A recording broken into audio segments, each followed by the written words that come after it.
electricity is the lifeblood of the internet, and it's how that electricity is generated that creates the carbon footprint. We'll go into it later in terms of the carbon footprint effectively of electricity, but just know now that electricity is generally created through the burning of fossil fuels. And it is that burning that creates CO2, nitrous oxide, and parts of methane as well. So electricity usage, to give you some idea of how much electricity the internet consumes, just wanted to show you this. In 2018, the UK was responsible for the consumption of about 300 terawatt hours of electricity. Now, you may know a kilowatt hour through your business or your home. A terawatt hour is an enormous unit of electricity used to measure countries' consumptions. Now, by 2020, the internet has consumed nearly 2,000 terawatt hours of electricity, as you can see, 6 times more than the UK. And those data centers or clouds alone account for 1% of the global electricity usage. So you really are talking about a huge user of electricity. And of course, as I said, that's where the carbon footprint comes from.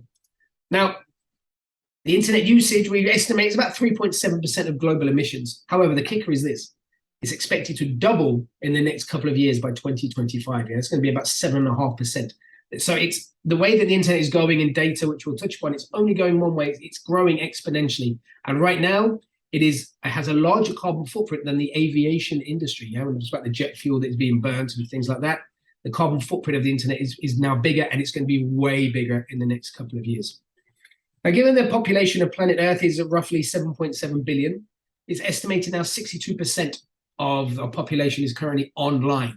Okay. Now, mobile internet accounts for about 80% of new users. That's important because, in fact, mobile internet requires 4 times more energy than fixed line or broadband usage that most of us are probably used to. That's key because the countries such as China, India, these developing countries, a lot of their users use mobile internet, and a lot of their electricity is created in a highly polluting manner, i.e., the fossil fuel industry is very prominent in sub-Saharan Africa, in India, in ways to create electricity, which actually just compounds the fact of the size, if you like, of the digital carbon footprint. Now, of course, I mentioned here, all of this is just in the last 25 years. Of course, the internet is a relatively new beast.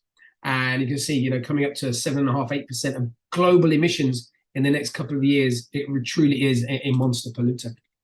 So how much CO2 are we talking about? Well, if the internet was a country, it would be the world's 6th largest polluter.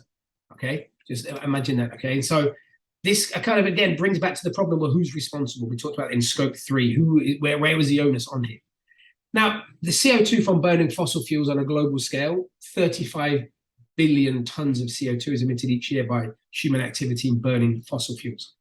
Quarter of that is to create electricity. Other areas which, of course, is used by fossil fuels is, of course, your car. Transportation is a huge creator, burning of fossil fuels, of course, as we know. Now, the internet is responsible for approximately 1.2 billion tons of CO2 per year. Now, by comparison, that's 4 times more than the UK. All right, obviously, the UK is a massive global economy. The internet, 4 times more CO2.